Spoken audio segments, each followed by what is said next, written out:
ಮಾಯೆ ಹುಷಾರ್. Love sex ಧೋಕಾ ಯುವತಿಗೆ ಕೈ ಕೊಟ್ಟ ಪೊಲೀಸ್ ಪೇದೆ. ಮದುವೆಯಾಗುವಂತೆ ಸ್ಟೇಷನ್ ಮುಂದೆ ಯುವತಿಯ ಧರಣಿ, ಪೊಲೀಸ್ ಪರಾರಿ. ಈ ಕುರಿತ ಒಂದು ರಿಪೋರ್ಟ್ ಬರ್ತಿದೆ, ನೋಡ್ಕೊಂಬನ್ನಿ. ಬೆಂಗಳೂರಲ್ಲೊಂದು ಲವ್ ಸೆಕ್ಸ್ ಧೋಕಾ. 4 ವರ್ಷ ಪ್ರೀತಿಸಿ ಯುವತಿಗೆ ಕೈ ಕೊಟ್ಟ ಪೊಲೀಸಪ್ಪ.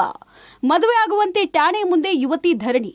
ಬೆಂಗಳೂರಲ್ಲೊಂದು ಲವ್ ಸೆಕ್ಸ್ ಧೋಕಾ ಪ್ರಕರಣ ಬೆಳಕಿಗೆ ಬಂದಿದೆ. 4 ವರ್ಷದಿಂದ ಪ್ರೀತಿಸಿ ಮದುವೆ ಆಗುವುದಾಗಿ ನಂಬಿಸಿದ ಪೊಲೀಸಪ್ಪ ಯುವತಿಗೆ ಕೈ ಕೊಟ್ಟಿದ್ದಾನೆ.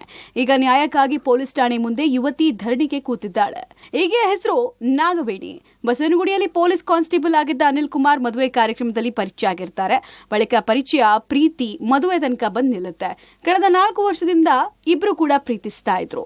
ಮದುವೆ ಆಗುವುದಾಗಿ ನಂಬಿಸಿ ಲೈಂಗಿಕವಾಗಿ ಆತ ಬಳಸಿಕೊಂಡಿದ್ದಾನೆ ಅಂತ ಸಿರ್ಸಿ ಸರ್ಕಲ್ ಬಳಿಯ ಪೊಲೀಸ್ ಕ್ವಾರ್ಟರ್ಸ್ ನಲ್ಲಿ ಇತ್ತೀಚೆಗೆ ಬಲಾತ್ಕಾರ ಮಾಡಿದ್ದಾನೆ. ಜೊತೆಗೆ ಮದುವೆ ಆಗುವಂತೆ ಕೇಳಿದ್ರೆ ಬೆದರಿಕೆ ಹಾಕ್ತಾ ಇದ್ದಾನೆ ಅಂತ ಸ್ಟೇಷನ್ ಮುಂದೆ ಕಣ್ಣೀರು ಹಾಕ್ತಾ ತನ್ನ ನೋವನ್ನು ತೋಡ್ಕೊಂಡಿದ್ದು ಅನಿಲ್ ವಿರುದ್ಧ ಸಂತ್ರಸ್ತ ಯುವತಿ ಜೆಜೆ ನಗರ ಪೊಲೀಸ್ ಠಾಣೆಗೆ ದೂರು ಕೊಟ್ಟಿದ್ದಾರೆ.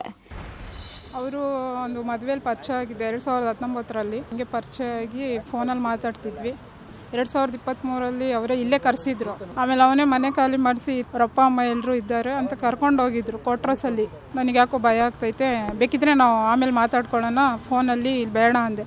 ಏನೂ ಇಲ್ಲ, ನಾನೇನು ಮಾಡಲ್ಲ, ನನ್ನ ಮೇಲೆ ನಂಬಿಕೆ ಇಲ್ವಾ, ಇಷ್ಟು ವರ್ಷ ಲವ್ ಮಾಡಿದ್ದೀನಿ ಆದರೂ ನಂಬಿಕೆ ಇಲ್ವಾ ಅಂದೆ. ಹಾಗಾಗಿ ಕುಂತ್ಕೊಂಡಿದ್ದೆ, ಮಾತಾಡಿದ್ವಿ. ಆಮೇಲಿದ್ದು ಈ ಥರ ಬಲಾತ್ಕಾರವಾಗಿ ಮಾಡೋಕ್ಕೆ ಬಂದಾಗ ನಾಗವೇಣಿ ಹಾಗೂ ಅನಿಲ್ ಕುಮಾರ್ ಇಬ್ಬರು ಚಿತ್ರದುರ್ಗ ಮೂಲದವರು. ನಾಗವೇಣಿ ಉತ್ತರಹಳ್ಳಿಯಲ್ಲಿ ವಾಸ ಇದ್ರೆ ಪೊಲೀಸ್ ಪೇದೆ ಅನಿಲ್ ಕುಮಾರ್ ಸಿರ್ಸಿ ಸರ್ಕಲ್ ಬಳಿ ಪೊಲೀಸ್ ಕ್ವಾರ್ಟರ್ಸ್ ನಲ್ಲಿ ವಾಸ ಇದ್ದಾರೆ. 2023ರ ಆಗಸ್ಟ್ ನಲ್ಲಿ ಅನಿಲ್ ವಿರುದ್ಧ ನಾಗವೇಣಿ ದೂರು ಕೊಟ್ಟಿದ್ಲು. ಆದ್ರೆ ಕೋರ್ಟ್ನಲ್ಲೇ ನಿರೀಕ್ಷಣಾ ಜಾಮೀನು ಪಡೆದು ಕರ್ತವ್ಯಕ್ಕೆ ಹಾಜರಾಗಿದ್ದ. ಬಸವನಗುಡಿ ಪೊಲೀಸ್ ಠಾಣೆಯಲ್ಲಿ ಅನಿಲ್ ಕರ್ತವ್ಯದಲ್ಲಿ ಇದ್ದಾಗಲೇ ಬಂದ ನಾಗವೇಣಿ ಪ್ರತಿಭಟಿಸಿದ್ದಾಳೆ. ಸ್ಟೇಷನ್ಗೆ ನಾಗವೇಣಿ ಬರ್ತಾ ಇದ್ದ ಹಾಗೆ ಅನಿಲ್ ಕುಮಾರ್ ಎಸ್ಕೇಪ್ ಆಗಿದ್ದಾನೆ. ಒಟ್ನಲ್ಲಿ ನೊಂದ ಸಂತ್ರಸ್ತ ಯುವತಿಗೆ ಹಿರಿಯ ಪೊಲೀಸ್ ಅಧಿಕಾರಿಗಳು ನ್ಯಾಯ ಕೊಡಿಸಬೇಕಾಗಿದೆ. Prakash D Rampur, public TV, Bengaluru.